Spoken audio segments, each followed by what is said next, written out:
Pronto, vamos lá para mais um vídeo? Ok. Como interpretá-los?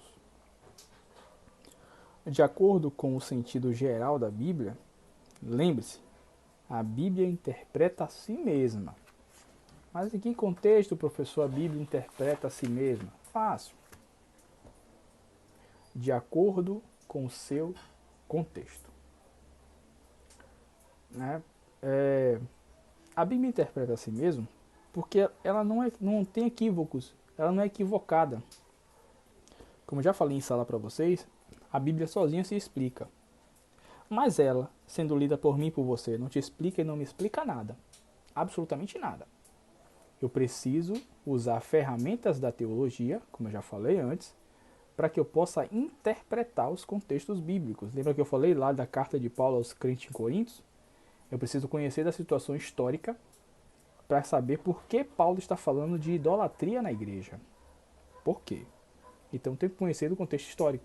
O contexto histórico da cidade de Corintos, que era a capital de Atenas, está na Bíblia? Não, não está. O histórico da cidade de Corintos está nas literaturas da história.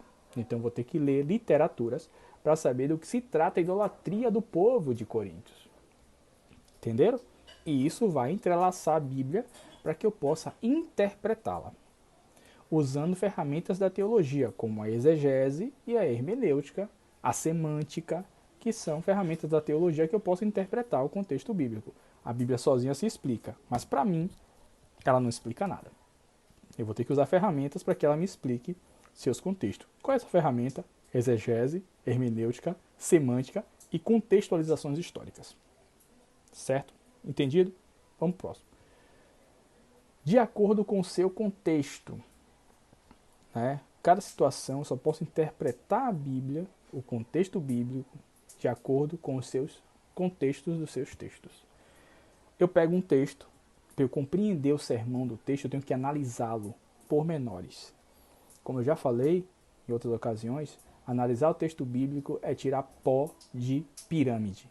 Você vai lá, ó, com um pincelzinho, devagarzinho, para desvendar uma pirâmide, com um pincelzinho. O contexto bíblico é assim. É minucioso, é devagar, com muita calma, e assim você consegue analisar todos os contextos bíblicos. Não adianta atropelar, passar por cima, porque às vezes a interpretação está em uma frase, ou em um texto, ou em duas palavras, em uma palavra, como já aconteceu, como já acontece na Bíblia. Então tem que ser bem pormenores. Devagarzinho lá, tirando pó. É assim, de acordo com o seu contexto. Encarando o sentido gramatical. Agora, o que é o sentido gramatical? Lógico, histórico e figurativo. Vou falar de novo.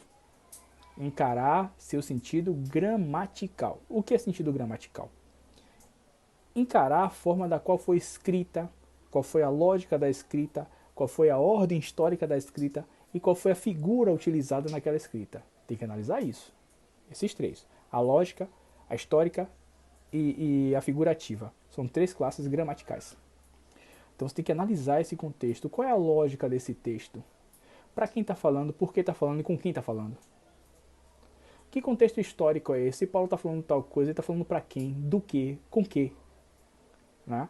Se é figurado, por que essa figura de linguagem está sendo associado a esse povo? Porque o Senhor associou, né, o vômito à igreja de Laodiceia. Que contexto histórico embasa isso? Se você for ver, você vai conseguir encaixar o contexto histórico na expressão que o Senhor utiliza. Então tudo isso tem que ser analisado para que eu possa interpretar um texto da Bíblia. São 947, se eu não me engano, textos bíblicos. Um texto bíblico eu vou ter que fazer isso. Para eu pregar. Para eu pregar. Tá? Vamos lá. Materiais para o desenvolvimento do sermão. Adquiridos com antecipação. Antes de eu pregar, materiais que eu tenho que ter adquirido antes. Oh, Jesus. Quem dera muito pudesse contar isso. Conhecimento das escrituras. Primeira coisa que eu tenho que ter antes de pregar. São materiais. Cultura geral. Tem. Culturalmente eu tenho que conhecer as histórias, as situações. Tenho que conhecer. Cultura teológica. Nem tudo que está na Bíblia é teológico. Tem que ter muito cuidado. Outros conhecimentos. Geografia, filosofia, matemática, língua portuguesa, hebraico, alguns pontos do grego, alguns pontos do aramaico, elementos que eu tenho que desenvolver antes do sermão. Para eu ter como explicar. Se tiver uma palavra no hebraico, se eu não conhecer aquela palavra, como é que eu vou explicar? Se tiver uma palavra no grego, como é que eu vou explicar para quem está me ouvindo? Eu falo a palavra e ninguém sabe o que é.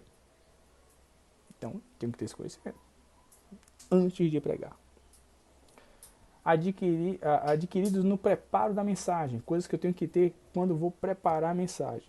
São oferecidos por fontes que estão sendo consultadas na hora, tais como dicionários, comentários bíblicos, a própria Bíblia. Hoje nós temos acesso à internet e a outros meios de comunicação que dá esses embasamentos para a preparação da mensagem.